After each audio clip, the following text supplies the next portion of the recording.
Welcome back to the TruGolf Academy. You've joined me, Jon Watts, today at Branston Golf and Country Club. Today's video is another part of our Break 100 series. Today's video is all about the follow-through. Stay tuned to find out more.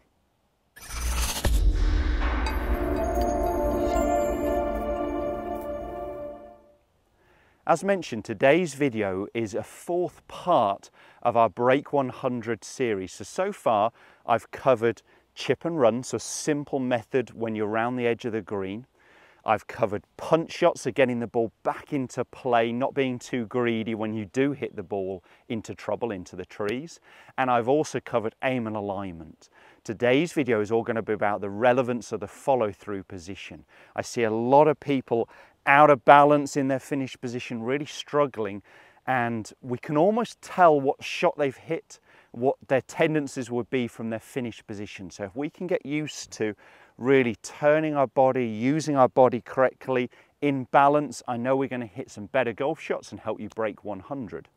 So I've got quite a long one here. This is a par 3 at Branston. It's 195 yards back to that flag, so it's not an easy one I've chosen.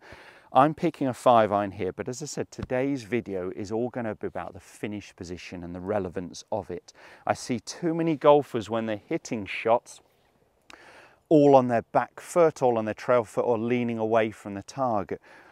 When we end up doing that, we're either going to be misstriking the ball, quite often catching the ground before the ball, or missing the ground, topping it. And it can have some real directional issues as well, because if we underuse our body, we lean back this way, we're either going to leave the club face open. So for me as a right-handed golfer, that's out to the right, or the compensation would be if my body isn't working quick enough, my hands and arms take over. And that's a really destructive one on this shot, because I've got the River Trent to my left here and out of bounds as well. So anything left is really stuffed. Left will definitely come as an overcompensation when we don't use our body correctly. I got a great bit of advice from a pro where I was a junior, and he said, wherever you are on the golf course, if someone sees you hitting that shot, they shouldn't be able to tell whether it's your best or your worst. And what he meant by that was trying to make sure you really stick this finish position, you hold it in balance, body facing the target, arms over your shoulder. One, in a match play situation, if you're playing against someone, you're giving the right body language. You know, if they see you falling off it and unhappy and throwing your clubs down, they kind of get a lot of confidence from that. So holding this finish position, even if it isn't your best shot, is definitely the way forward. Give off the right body language, give off the right signals to yourself. I think you can learn a lot from your finish position as well. So I want you to hold it, and I want you to learn why you hit a good shot or why you perhaps didn't. Oh, I'm a little out of balance, I'm into my toes, whatever else it might be. So next one I'm going to turn and try and feel a little bit more pressure into my lead heel. So I think by holding that finish position, it's going to really tell you what you need to do better next time, or what you did correctly this time, so you can try and repeat it. The other benefits of holding the finish position is, of course, we're going to see where the ball goes. I get so many golfers, and I've done it before, we hit a bad shot and we look away in disgust, and then we're always asking our player partners, where did that go? The worst thing is, you know, if we hit that into rough, we don't know where to walk to get to the golf ball. If we lose the shot, then we're throwing away more and more shots. So when we want to break this 100, it's really important, of course, we don't waste any shots here. So the finish position for me is really vital. Now, something a lot of golfers get wrong is it's my club that I want to be aiming at the target. My body line needs to be parallel left of my target. So if I'm aiming my club at the flag, I would actually have my feet, knees, hips, shoulders, forearms parallel left of it, so more towards the left edge of the green. So when I hold this finish position, I really want to get my trail knee, so my right knee, I want my belt buckle, my belly button, I want the logo on my shirt buttons here, not facing the target, but actually where my body line is, so facing parallel left, just on that left edge of the green.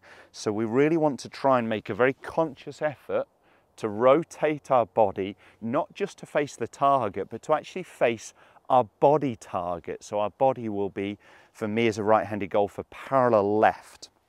I'm going to go ahead and see if I can hit this shot for you.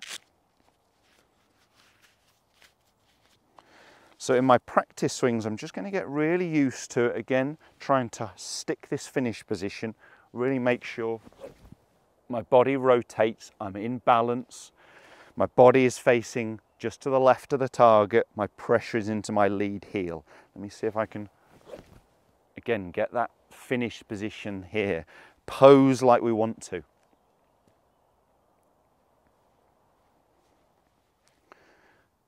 So, let's give this one a whirl.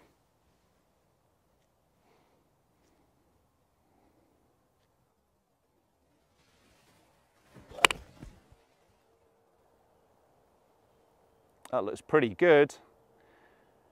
Straight at the flag, actually. It might be running just to the back edge of the green, but what you can see there is I'm in balance. I'm up onto my trail toe. My pressure is into my lead foot, more importantly into my lead heel, because my body has rotated, and I'm in balance here. One straight long line, not back this way, leaning away from the target that we see so many golfers.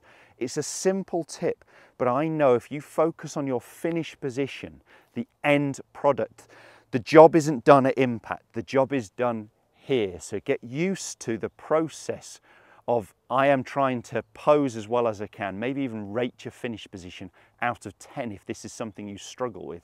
It stops you worrying about the outcome, where the ball's going, and focus more on the process of I'm trying to finish in balance in a good finish position.